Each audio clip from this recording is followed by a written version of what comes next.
नमस्कार दोस्तों, आज इस वीडियो के अंदर एक बहुत सीरियस इशू के regarding honourable supreme court of India ने अपना जजमेंट पास करा है। ये 2026 अभी रिसेंट का ही मामला है। यहाँ पे मामला क्या हुआ है कि एक हमारे डिस्ट्रिक्ट जज साहब थे, उनके ऊपर कंप्लेंट फाइल हुई है कि इन्होंने 4 बेल ऑर्डर्स ऐसे पास करे हैं जिसमें एक कानून की एक प्रक्रिया होती है, section 59 of MP excise act का पालन करना होता है जब बेल ग्रांट कर रहे होते हैं।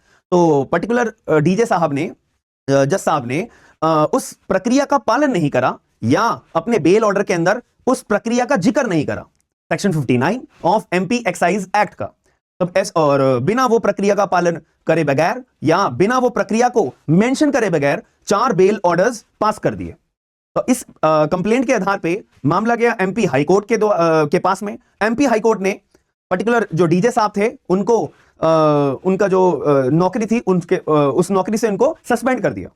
अब मामला गया honourable supreme court of India के पास में। सुप्रीम कोर्ट ऑफ इंडिया का ये जजमेंट है, Nirbhaya Singh Sulia versus state of Madhya Pradesh, 2026 का ही ये मामला है। आपकी स्क्रीन के ऊपर ये साफ दिखाई दे रहा होगा। तो अब ऐसे केस में जब honourable supreme court of India के पास मामला गया तो सुप्रीम कोर्ट ने पूरी देखरेख करी, एक एक चीज को चेक करा और फाइनली अपना ये एक पॉइंट रखा कि अगर कंप्लेंट जो है जजेस के ऊपर करी जाएंगी और वो कंप्लेंट जो एक तरह से फ्रिवोलियस है, फेक है, झूठी कंप्लेंट है, तो ऐसे केस में जो जज साहब होंगे वो कोई फैसला अगर सुना रहे होंगे तो वो फैसला इंडिपेंडेंटली कैसे सुना पाएंगे?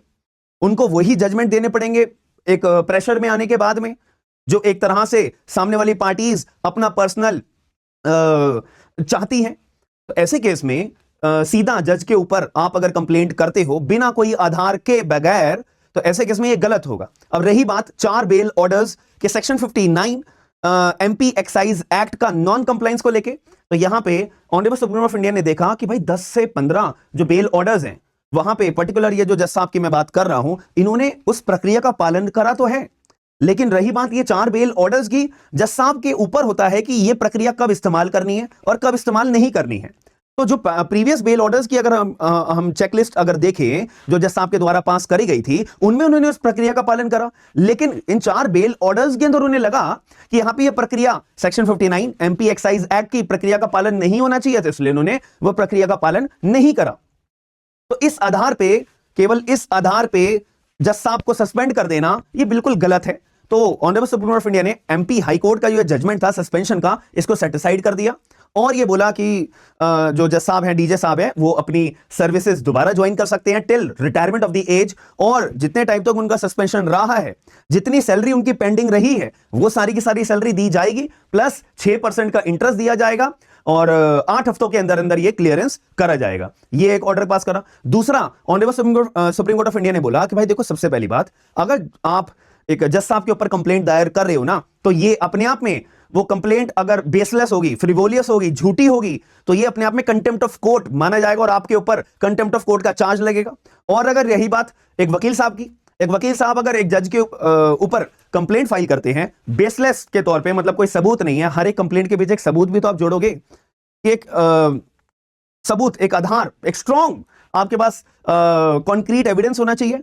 तो अगर वो कॉन्क्रीट एविडेंस आपके पास नहीं है और आप सीधा एक प्रेशर डालने के तौर पे कि प्रेशर डाल देते हैं, चल यार कंप्लेंट फाइल कर देते हैं, प्रेशर आएगा तो काम हो जाएगा और हम अपनी कंप्लेंट विड्रॉ कर लेंगे, ठीक है, ऐसा किया जाता है। तो यहां पे honourable supreme court of India ने एक स्ट्रिक्ट एक्शन लिया है कि अगर जो वकील साहब होंगे, अगर वो कंप्लेंट दायर कर रहे हैं, तो उनके खिलाफ जो है कंटेम्प्ट ऑफ कोर्ट का चार्ज ना लगाते हुए सीधा बार काउंसिल ऑफ इंडिया का डिसमिसरी एक्शन को रेफर कर दिया जाएगा। फिर बार काउंसिल ऑफ इंडिया बिल्कुल जल्द से जल्द इस मामले का संज्ञान लेने के बाद में उन वकील साहब के ऊपर डिसमिसरी एक्शन के खिलाफ जो डिसीजन लेना होगा वो उनके ऊपर छोड़ दिया जाएगा, या तो उनका लाइसेंस सस्पेंड करा जाएगा या वार्निंग दी जाएगी, वगैरह वगैरह। आपका क्या मानना है और आपका क्या एक्सपीरियंस है as an advocate, as a common man, मेरे को कमेंट बॉक्स के अंदर जरूर बताइएगा। बाकी अगर आप कोई बैच ज्वाइन करना चाहते हो तो हमारी एप्लीकेशन है स्मार्ट एंड लीगल गाइडेंस के नाम से। यहां पे सीपीसी का एक जुडिशरी का नया बैच लॉन्च हुआ है, तो आप लोग ज्वाइन करना चाहते हो तो एप्लीकेशन डाउनलोड करिए। AIB 21 का बैच ज्वाइन करना चाहते हो तो एप्लीकेशन आप जरूर डाउनलोड करिएगा। तो यहां पे आपको हमारे एक सीपीसी का बैच देखने को मिलेगा, AIB का बैच देखने को मिलेगा, और अगर न्यू क्रिमिनल लॉज के रिगार्डिंग आप अगर कोई भी बैच लेना चाहते हो वो वाले बैचेस मिलेंगे। इंडियन कॉन्ट्रैक्ट एक्ट, भारतीय साक्ष्य अधिनियम, भारतीय नागरिक सुरक्षा Sanhita, Bharatiya Nyaya Sanhita, and transfer of property act, complete family law जिसमें हिंदू लॉ, मुस्लिम लॉ, सारी की सारी चीजें कवर अप रहेंगी बहुत ही कम प्राइस के अंदर। अगर आपको कोई भी बैच लेना है तो हमारी एप्लीकेशन डाउनलोड करके बैचेस को अवेल कर सकते हो। और वीडियो के अंदर जो आपके लिए टॉपिक डिस्कस करा गया है उसमें आपका क्या मानना है, कमेंट बॉक्स के अंदर जरूर बताएगा। मिलते हैं नेक्स्ट वीडियो के अंदर। थैंक यू, धन्यवाद।